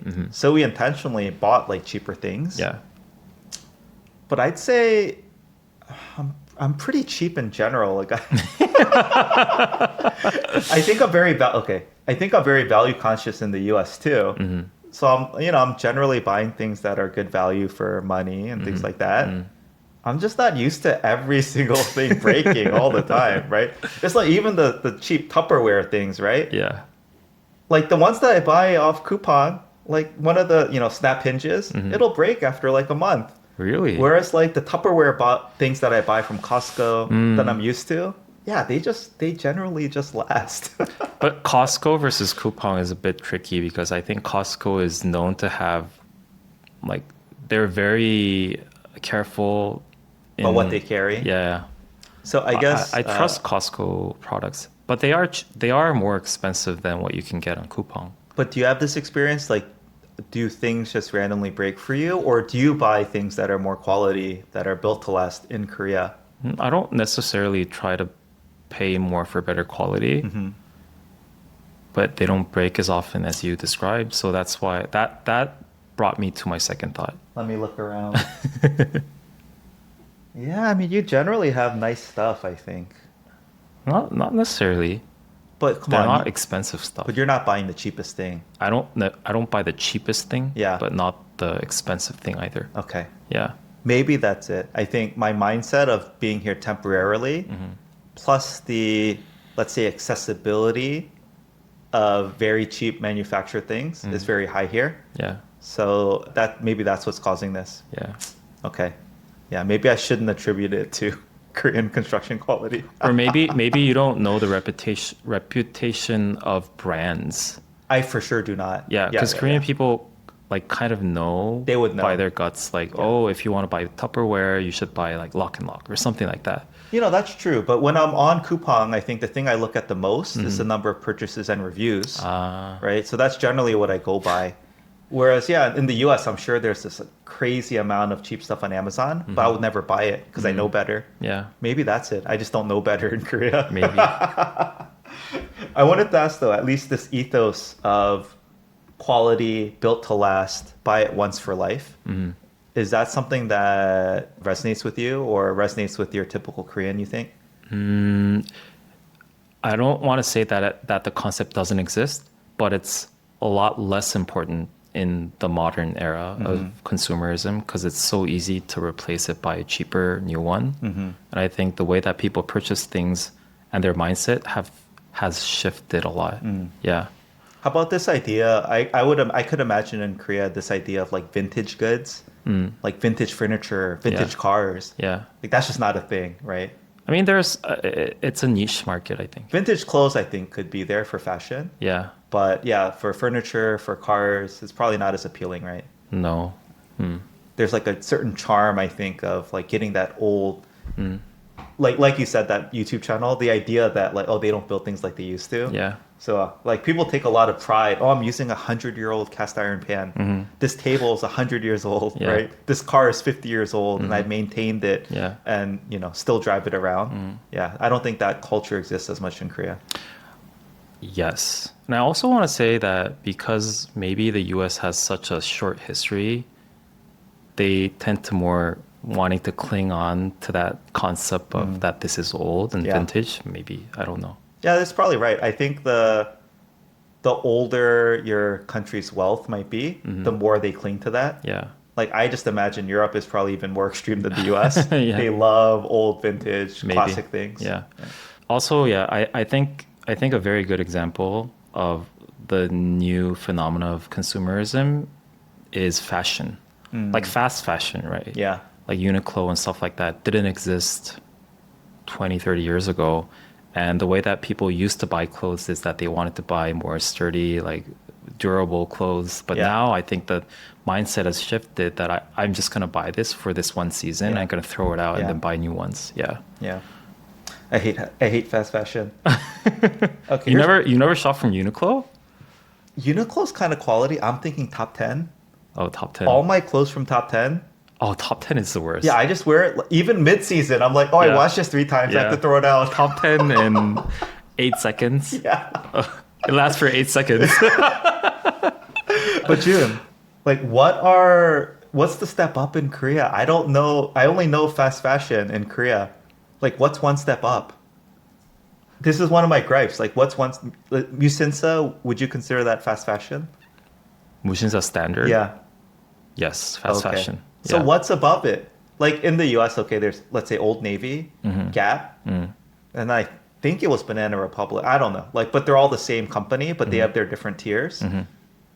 What is the I middle want to say tier? 8 seconds and 10 top 10 are the Lowest. lowest of the lowest. And then if you want to get a little bit Spal, more Spal too, right? Spal, Yeah, yeah, yeah. And if you want to get something a little bit better, it's Uniqlo. Okay. And in my mind, Zara is a bit higher than Uniqlo. Yeah, it is. I agree. And then if you want to go further than that, there are things like, I don't know, have you heard of like Epigram, No. Beanpole? Beanpole. Yeah, That's yeah, yeah. like the polo, Polo ripoff. ripoff. But they have very good quality clothes there. I'm sure they do, but Yeah. I just can't shop at Beanpole. I tried to buy something from Yeah. there. I'm just like, it just, for whatever reason in my mind, I know this is not right. It feels dorky. It is a It's like, oh, that's the Korean polo brand. It is. Well, I should just buy polo. Yeah, Like, yeah. yeah. I think that's the general perception too. Oh, even for Koreans. Yeah. But they clearly do quite well. And it's not like it's good quality clothes. Yeah, but it's like old people. Yeah. Yeah, I think that's pretty much the tier. Oh, but where's my Gap? Because I think Gap's like, it's not the lowest fast fashion. It's like right in the middle. That's my Gap? Yeah. Get Zara. Yeah, Zara. But Zara's a little bit young, right? Also, it's the European sizing. It doesn't do it for me. No, they refit it. Oh, really? Yeah, they refit everything when they come to Korea. It's more Asian fitting. I just want a Korean Gap. What's a Korean Gap? What's Gap to you though? Is it?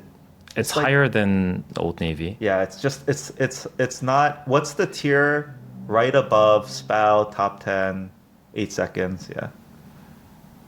Yeah, those. For me, Musinsa Standard's the closest thing, but it's it's more sporty Musinsa. Like I just want my collared shirts and polos and slacks, right, and khaki pants. That is not super cheap that I can hopefully wear 3 to 5 years. It's hard for me to find that in Korea. I'm pretty sure I just don't know where to look. But, Go to the 7th floor in Hyundai-Baekjam. oh, dude, way too expensive. No, that's not the luxury place. Oh, really? Yeah, those are where you can see the Gap things. Okay, I'll look. I just never even think But to shop clothes in general are more expensive in Korea. the non-fast fashion. Yeah. Yeah, I just never think to look there at Hyundai. Oh, I know what the Korean Gap is. Okay, what is it? Giordano. Yo, okay. I like that. Yeah. I haven't bought any. Oh, I do have one thing from there I like. Solved. Okay, that's it. yeah. Giordano. But there's not one nearby. It's in the Hyundai. Oh, there's one? Yeah. Okay. I just don't like shopping there because I feel like everything's too expensive. They are. All right, Jan. Okay. Throwback episode. Should we conclude? Any other daily life things? One thing that I forgot to mention in the whole layoff episode Yeah. is how like the difference in how people think about job stability. Totally. Yeah. Because I feel like in the US, people are more nonchalant about being laid off. I don't think it's an optimal situation, but it's like, oh, well, I'm just going to find a new job. Whereas in Korea, I think people are very shocked by the fact that they can just get laid off. It's like so that. foreign. Yeah. Yeah. And they feel a sense of betrayal. Yeah, I Yeah. agree. How do American people navigate through life when like your job stability is so volatile? Yeah.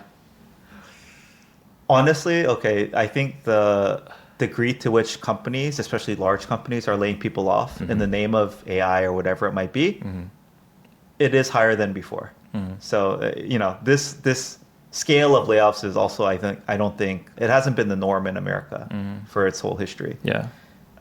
But in general, I think even though, technically you can be laid off at any point, companies were very, I guess, wary of doing that because again, it would hurt their reputation. People wouldn't want to work there anymore, right? It lowers morale, and so they wouldn't do it even though they legally could. So I think a lot of people are saying like, oh, all these layoffs in the name of AI.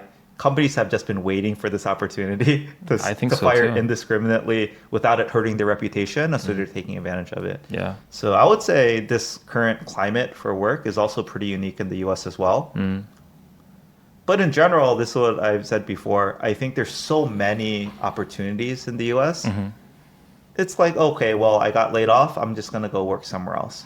Whereas in Korea, that's just not true. There's only like this handful of companies that are in the elite class. And so if you get laid off from one, you don't have that many other choices, right? Especially if you work in something like a specialized industry, let's say semiconductors. You pretty much have like two options, I think. Yeah. You get laid off from one, you can go to the other. But if they're not hiring you, where are you going to work? Yeah. Right? So I think just it's the same. There's so many options, and that's what decreases, I think, the competition and stress in America. Right? Whether it's college applications, whether it's jobs, whether it's dating, whatever it might be. You just have a lot of options. Yeah. Interesting. Yeah. Okay. I did have one final daily life. I don't know if it's worth squeezing in. June, I told you my sister-in-law and brother-in-law, very healthy, right? So we asked them before they came, oh, anything you want us to shop for you? And they were like, oh, yeah, can you make sure you have bananas and peanut butter and granola? So I went to Lotte. I saw premium granola. So I bought premium granola. Zero sugar, perfect. I bought it. I should have looked more carefully. I went home and opened it up. It's like, sweet. No, it was like 60% cornflakes. Oh, really? Cornflakes do not belong in granola. I'm sorry. Oh, it's not. It doesn't. Yeah, right? Okay. So you're also a bit like, why would granola have cornflakes in it? Yeah, I would think that it's weird. Yeah, I felt betrayed myself. Get some from Costco. Yeah, the Quaker Oats granola from Costco is so good. Yeah. But Costco, it's a trip. It's like, 30 minutes one way. I know I'm going to have to fight like all the congestion and parking and people with sharp elbows. But Lotte Mart, just so convenient. That's, my go-to. Yeah. Okay. I don't have time for this, but I'll just share with you directly. I feel so comfortable in Korea now. Yeah. Maybe I should share this. Like, I know that supermarkets are closed twice a month. So I look ahead. I know before I go to a store, if I'm at all nervous about anything, it being opened, age limits, cost, whatever, just call. Wait, sorry. Are they not closed once a month? Twice a month. It's twice a month. Yeah. Second and fourth Sundays typically. Okay. Yeah, I know that just random things, they'll be closed on Mondays. Again, so just call ahead. I know when I have to pick up my third daughter going to Korean school, I have to bring snacks with me to share with the other kids because the other moms do it. Right? These are things that I would get right maybe half the time, but then the other time I just wasn't in the habit of it. Right? Like I was so systematic this season about putting away my summer clothes and bringing out my winter clothes. Like everything is just so smooth now. Yeah. I feel like it took me 4 years. But I'm at that point. I just feel so comfortable here, June. See, I'm I very told you happy. it's a magic number. Three to 4 years is the magic number. Oh, is that what you said before? Yeah, when I was in the States, after past 3 years, I felt more like home in the States. I really feel comfortable. Yeah, I guess that's the magic number for you to get settled into a society. Maybe that's it. It'll be harder and harder for you to leave now. I don't want to leave. It's like everything's just so, I don't know. It's like I used to get annoyed when I had to do like a e-chat transfer, right? Yeah. Instead of entering my credit card. Now I just, open up. I don't even think about it. I don't get it. It's actually more convenient for me. Yeah. It's just, I feel very integrated into society now. Yeah. Very little, I would say, surprises me or really takes me aback. Nice. Yeah. Anyway, it's nice. I'm saying it's nice. Yeah. It's a good thing. It's a good thing. Okay. That's it for this episode. It's kind of a throwback. I just was sharing a lot of my observations. As always, if you'd like to support our podcast, the best thing you can do is share our content with someone you know who might benefit or appreciate it. Beyond that, if you want to support us financially, you can join us on Patreon.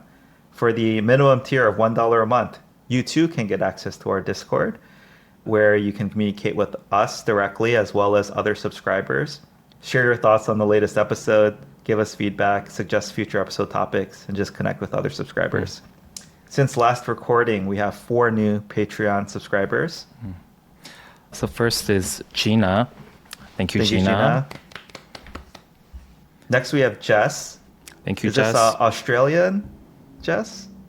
A. Thank you, Jess. Thank you, Jess. Maybe from Australia.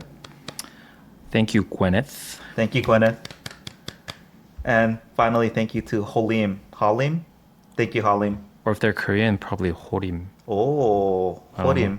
Yeah. 감사합니다. Thank you. Okay, that's it for this week. Thank you. Thank you. Bye.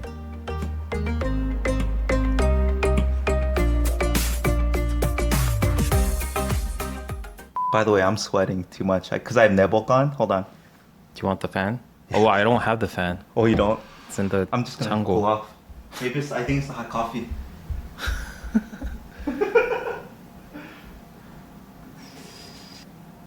Just take off your shirt and just record in the 내복.